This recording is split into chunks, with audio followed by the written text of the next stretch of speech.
Chat, before we get started on this fighting game practice today, all right, there's some I want to talk about. There's some I want to talk about. Okay.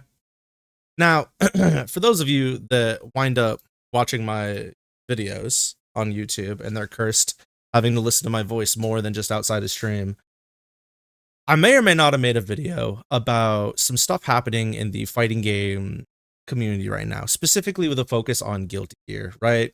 There is currently this discourse about Season Pass 4 for Guilty Gear Strive. And what had happened was Season Pass 4 dropped. They're like, hey, Arxis is like, this is what's happening. It's really exciting before the top 6 at EVO. And it was, okay, well, Dizzy's coming to the game. Congratulations. Venom's coming to the game. Congratulations. Unika's coming to the game. You're welcome. The new anime character from the anime. We're assuming they're going to drop the anime and the character around the same time.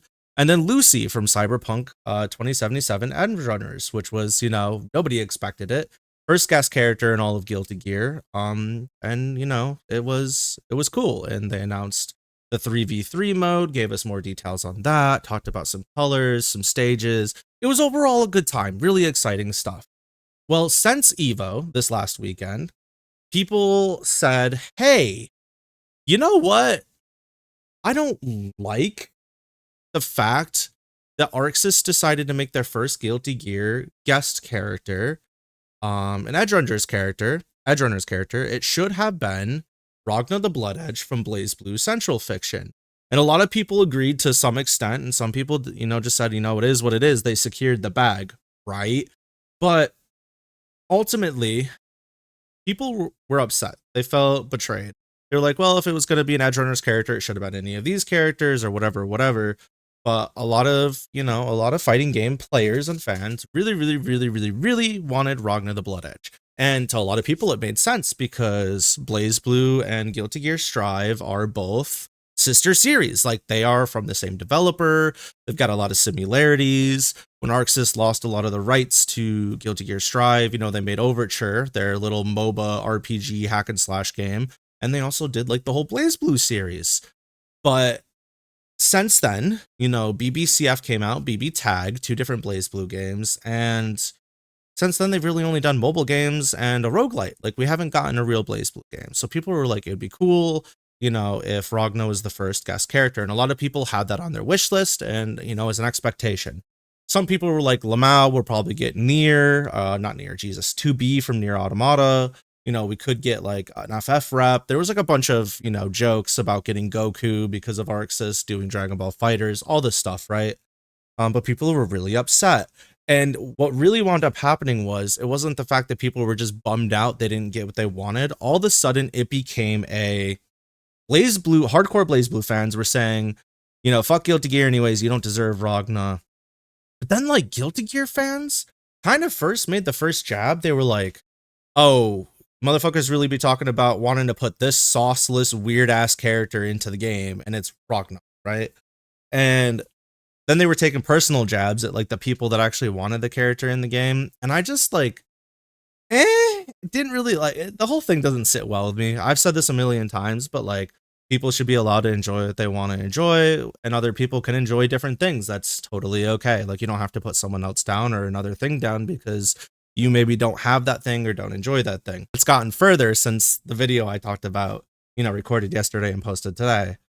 Now, there's people that reportedly have been wanting to get into Guilty Gear because they saw the Season 4 pass. You know, they liked Dizzy's design, and they said, hey, fuck this, the community is really immature and toxic. I don't want to get into this game.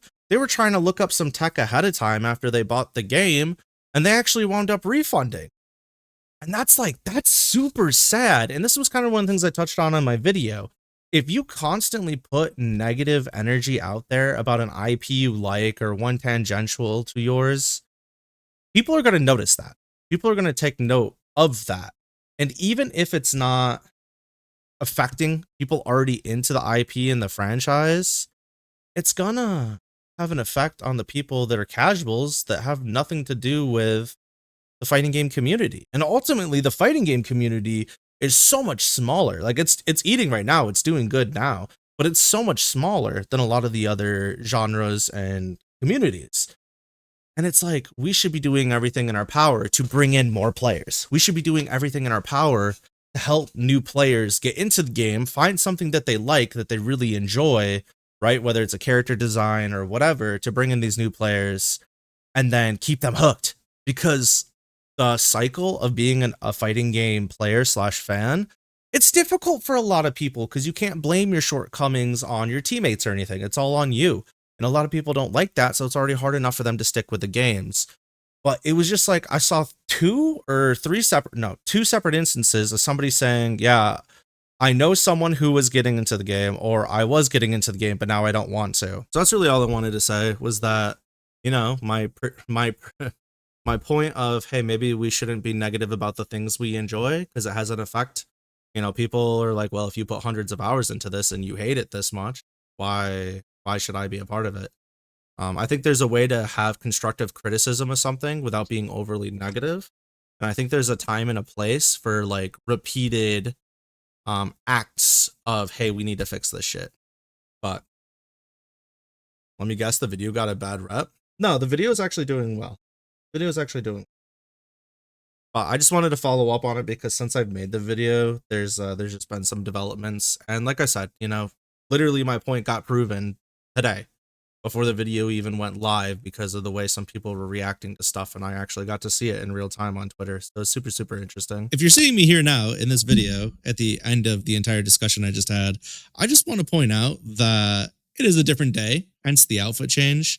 But basically, this whole drama, this whole beef has been squashed. It's basically over. There's still some stragglers that are trying to like carry on about how annoyed they are that Ragnar's in the game or that Lucy's a bad pick, all this stuff. I don't really care, man. It's over. I just thought it was like interesting how this shit is cyclical. It just constantly happens. But everybody's happy now. You know, people seem to be adjusting to the change. They seem to be adjusting to the fact that they're getting the character they're getting and things are going the way they are. So that is good. My biggest takeaway from this is, as I said before, people should play what they enjoy. And if other people are playing what they enjoy and that makes you angry, just shut up and play your fucking video game. It's not that deep, man. It's really not that deep, I promise you. Anyways, thank you so much for watching. And I got a little story about Dizzy. So watch that, I guess. Okay. You know what's crazy about Dizzy though? Okay, so I don't think I've ever told anybody this story. So the only reason I got like really hype about Dizzy and even decided to give Guilty Gear Strive a chance was kind of twofold. First of all, Mark Shuckleberg introduced me to Uni. Right, so I got into Uni, and I played a little bit of Batista, and that was like, whatever. It was a fun game, but like I never got deep into it. But when I went to go get Strive, I had a copy of Xrd already on my PlayStation, and I wound up doing Dizzy's. I literally clicked on Dizzy first because like, oh, Twin Tails, Wings, Angel Demon thing. I like clicked on it because of the character design. Did the instant kill, and her instant kill is just her firing a big fuck off nuke at the enemy made of magic. And they surrender because it like barely misses them. Nah, this is the coolest character I've seen in any fucking fighting game ever, dude. And then ever since then, I've just been a big Dizzy fan. And that's only gotten better from there. And now when I play the character, I'm gonna be like, man, I hate it here.